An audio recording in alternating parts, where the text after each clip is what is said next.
Hey guys, in this video we're going to look at some examples of finding derivatives of inverse trig functions. So if you haven't already done so, I highly recommend copying these functions down somewhere so that you'll have them handy as you go through the practice problems. And then also in the future when you have more work with them, you'll be able to have them handy as well. All right. Now, what we also want to remember is that each of these rules can also be applied in connection with the chain rule. So most of the examples that we're going to look at here are going to require that as well. So in my first example, I want to find the derivative of f, given that f of x is equal to the inverse sine of that quantity of x squared minus 1. So I notice I want to find the derivative of inverse sine. So I'm going to go up here to my derivative rules, and I'm going to find that rule for the derivative of inverse sine. And it says that we're going to do 1 over that square root of that quantity of 1 minus x squared. Now, in this case, that x is representing the something that goes inside of our inverse sine. So in this function right here, that something is x squared minus 1. So when I go to find my derivative, I'm going to go ahead and use that rule for the derivative of inverse sine. But instead of putting 1 minus x squared, I'm going to put 1 minus that inner function there. So I'm going to get 1 minus that quantity of x squared minus 1 squared. Then, because I'm doing the chain rule, I'm taking the derivative of the outer function. Now I need to go ahead and multiply it by the derivative of the inner function. And the derivative of x squared minus 1 is just 2x. All right. Now, this is the derivative. If we want to simplify it completely, what we would need to do is just multiply these two together. So I can multiply the 2x by that 1 in the numerator. And I can go ahead and expand out the expression underneath that radical there. So I'm going to get 1 minus the quantity. I'm going to square this. So x to the 4th minus 2x squared plus 1. If I distribute that negative, I'm going to get 1 minus x to the 4th plus 2x squared minus 1. And then to finish simplifying that positive 1 and that negative 1 will cancel out. And then just to make it look a little bit nicer under that square root, I'm going to put the positive first and then subtract that out. So I'm going to be left with under my radical 2x squared minus x to the 4th. And that would be my derivative for the inverse sine of that quantity of x squared minus 1. Now, not all of these are going to be applied using the chain rule in this sense, where I'm applying the chain rule to the inner function. Sometimes what might happen is the inverse function might be inside a chain rule type problem. And that's what we're going to see in example 2. So in example 2, I again want to find the derivative.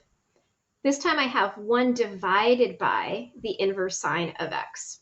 Now, I could do quotient rule if I wanted to, but a lot of times if I just have 1 divided by a function, I just like to rewrite that as the function raised to the negative 1 power so that I can apply the chain rule this way. So to find my derivative, when I apply the chain rule, I'm going to take the derivative of the outside piece. So the derivative of this to the negative 1 would be negative 1 times that group to the negative 1. And then I would multiply by the derivative of the inner piece. So again, going back to my derivative rules, the derivative of the inverse sine of x is this function right here. So I'm going to multiply by 1 over the square root of 1 minus x squared. And then again, if I want to simplify this completely, I'm just going to go ahead and multiply these fractions together. I'm going to get negative. Now this quantity is going to be raised to the negative power. So again, a negative exponent can be rewritten by moving it to the opposite location of a fraction and making it a positive exponent. So this negative 2 can actually push down to our denominator. So we're going to get negative 1 over that inverse sine of x, that quantity squared, and then that's going to join with the square root that was already down there. And that would be my derivative of 1 over the inverse sine of x. All right, so 2 different types of chain rule. One applying the chain rule with the inverse function, and then one applying the chain rule where the derivative of the inside was the derivative of our inverse trig function. All right, let's look at a few more examples here. I have 2 more examples that we're going to walk through, and then you're going to go practice them on your own. In example 3, we want to differentiate x times that inverse tan of the square root of x. Now, a couple things, because I'm saying x times the inverse tan, I know I'm going to use a product rule. And the other thing is that when I have a square root of x, I want to rewrite that as an exponent. So I'm going to rewrite that to the 1/2 power. So I'm going to first just take the time to just rewrite that expression so that it's more user-friendly when I go to take my derivative. Now I'm going to go ahead and differentiate. I'm going to find f prime of x by applying my product rule. So for the product rule, we take the derivative of one part. So the derivative of x is 1. Keep the other part the same. And then we add on the original piece and then the derivative of the other part. Now again, to find the derivative of the inverse tan, I'm going to go to my trusty list. And the derivative of the inverse tan of x is 1 over 1 plus x squared. And again, the x is representing what's inside your inverse tan function. So when I go to multiply this by 1 over 1 plus x squared, I'm actually going to use x to the 1/2 for that. All right. So I'm going to get 1 over 1 plus x to the 1/2, that quantity squared. And then again, I have to apply the chain rule because I didn't have an x inside. I had something else. So I have to multiply then by the derivative of that something. So I'm going to apply my power rule and find the derivative of x to the 1/2. All right. So I'm just going to clean this up a little bit and get rid of all those negative exponents, rewrite the 1/2 exponents as radicals. So this piece right here is nice and simple. 1 times the inverse tan of x to the 1/2 is really the inverse tan of the square root of x. So I can make it look just like that. And now on this one, I have x times 1/2 x to the negative 1/2.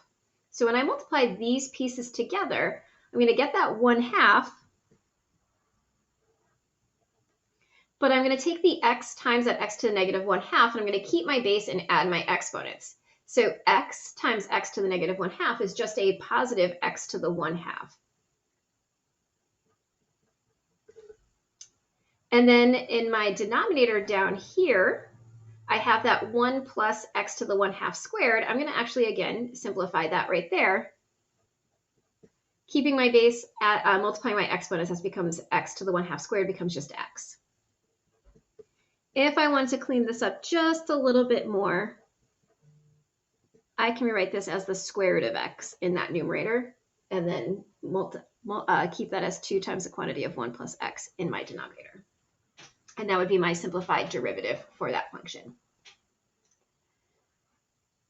Now, the last example I have, you're going to notice it doesn't say secant -1, it says arcsecant. And when we talk about inverse trig functions, there's 2 ways to denote an inverse trig function. There's the traditional way where you put the, -1 expression there to denote the inverse. The other way is to represent an arc function. So if you ever see arc sine, arc cosine, arc tangent, arc secant, it's really the same thing as the inverse function of that. So this is the same as the inverse secant of e to the 3x. So again, when I want to find the derivative of my inverse secant, I'm going to go to my trusty list of derivatives. There it is all the way up there. And the derivative is 1 divided by the quantity of x times the square root of that quantity of x squared minus 1. Now again, x is representing whatever comes after your inverse secant. So in this case, it's representing that e to the 3x. So when I go to find my derivative, I'm going to get 1 divided by the x, which in this case was e to the 3x, times the square root of that inner quantity, e to the 3x squared, minus 1. And then again, to finish up, I have to take the derivative of that inside piece. So I have to take the derivative of e to the 3x which is going to be e to the 3x times 3. Now, if you look at this, I can simplify this just a little bit more. The e to the 3x here and that e to the 3x can cancel. I can multiply the 1 times that 3 to get a 3 in my numerator. And then down in my denominator, I can simplify this right here. E to the 3x squared. If I keep my base, multiply those exponents, I would get e to the 6x minus 1. And that would be my derivative for that function there. So we can use all of these rules in combination with any of the rules that we've looked at. So we can use it with chain rule, product rule, quotient rule, whatever rule needs to be applied in addition to our functions. If you have any questions, as always, feel free to reach out.